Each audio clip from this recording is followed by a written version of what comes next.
Welcome back to today's Explainer. Look, I am absolutely pumped you're joining us for this one because we are unpacking a monumental shift in how we interact with technology.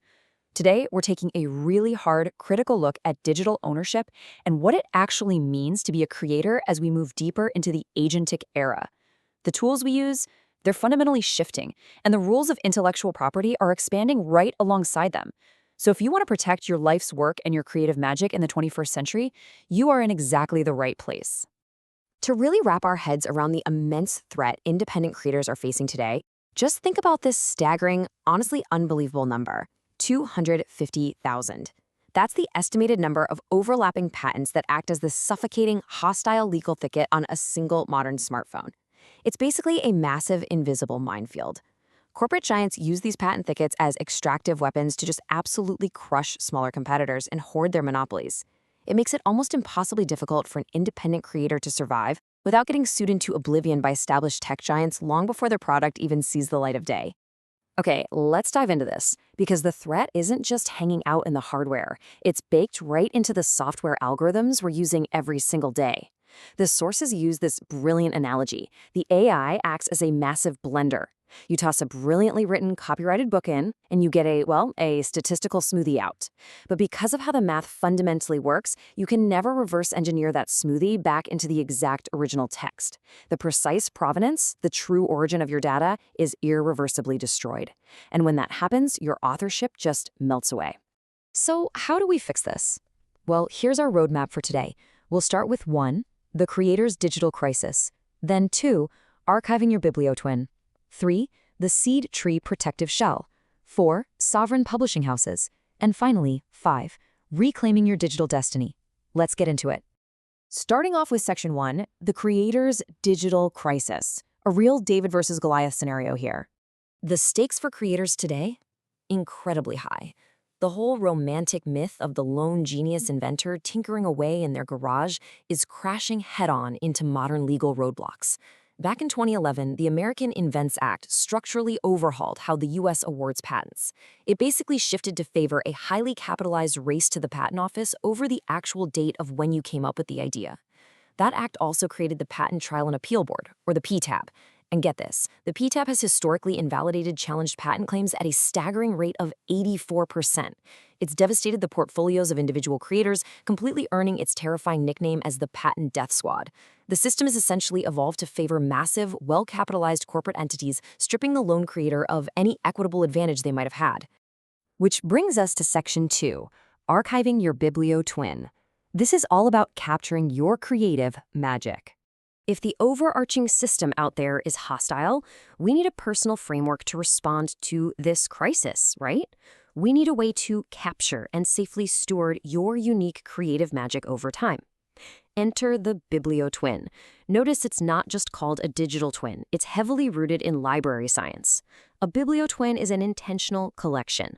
It's a highly personal digital library that uses pure text as a universal interface to archive your distinct legacy, your knowledge, and your unique thought processes.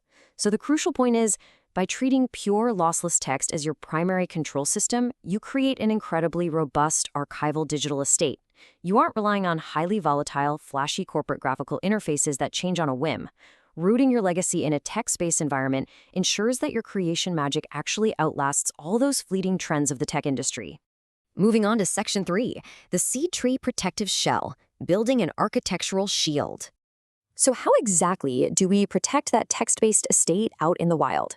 We have to zoom out to the legal and technical architecture. Now, what's really interesting about this slide is how U.S. Patent 12.664142, the seed tree DB, intentionally flips that aggressive patent thicket dynamic completely on its head.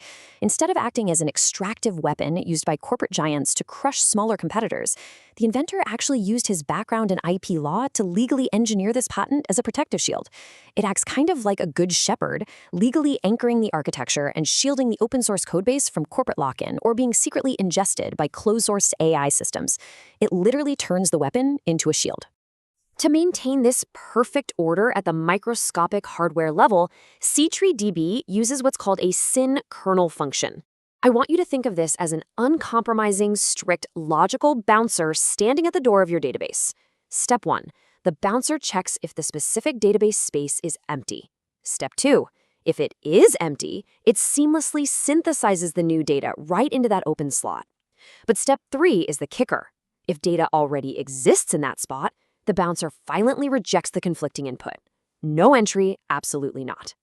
This strict deterministic elegance completely prevents accidental overwrites and namespace collisions, keeping the data perfectly intact. And that deterministic foundation supports a brilliant legal strategy known as the copyleft poison pill. Unlike standard open-source licenses, C-Tree leverages the EGPL to define very, very strict network boundaries. If a massive closed AI corporation tries to steal this open-source code to secretly mine its data without permission, they breach the license, and they're forced to open-source their own proprietary tech. The inventor, coming from a music publishing background, legally engineered this to enforce a music industry-style royalty model. For public users, it's totally free, just like listening to the radio. But if a corporation uses it in a high-volume commercial revenue engine, they have to pay royalties. It completely aligns the incentives. All right, Section 4, Sovereign Publishing Houses. Let's look at a new venture model.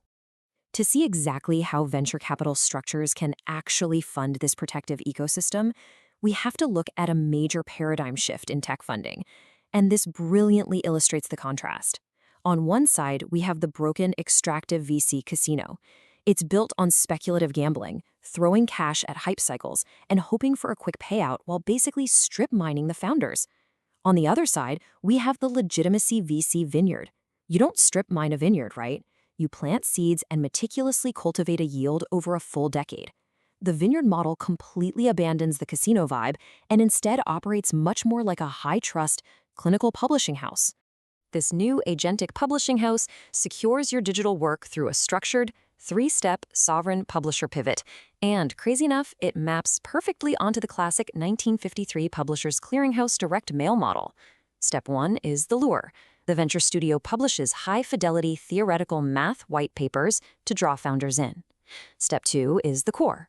They capture the actual value, which is kind of the modern equivalent of the magazine subscription, in bit-perfect developer ledgers using crypto protocols like ERC-7827. And finally, step 3 is validation. This is the crucial takeaway here. The VC steps in as a clinical auditor. They verify the undeniable cryptographic proof of a creator's hard work, what the sources call the record of sweat, permanently securing the creator's chain of title in the archives. And finally, Section 5, Reclaiming Your Digital Destiny. Time to claim your sovereignty. Now it's time to apply these frameworks directly to your own digital footprint. Because to truly claim your sovereignty, you have to understand the fundamental dialectic of the record versus the substrate. There is an unyielding non-separability between the two. The record is your human intent, your unalterable protocol.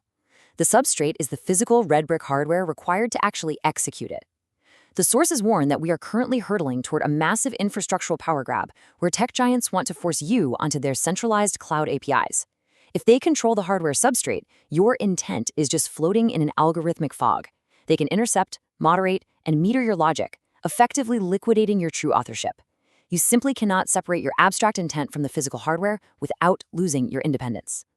You cannot automate away the human soul, and you definitely cannot outsource accountability to a probabilistic guessing machine. Holding the reins requires actual, physical, manual human effort to prune the code and enforce your commands locally.